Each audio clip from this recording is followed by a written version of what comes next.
Hi there. Let's make a lemon float on water. What you need: a lemon, a glass container or bowl, water, salt and a spoon. How it is done: fill the glass container or bowl with more than half the volume of water. Now drop the lemon in the container. The lemon sinks down. Now start adding salt to the container.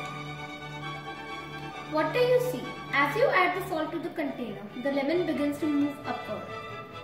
Let's talk about the science behind this.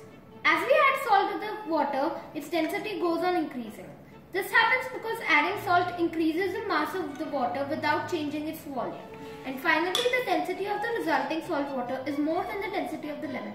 Now the lemon becomes lighter than the surrounding salt water and so it floats. This is our small experiment. Please like and subscribe our channel. Thank you and see you again.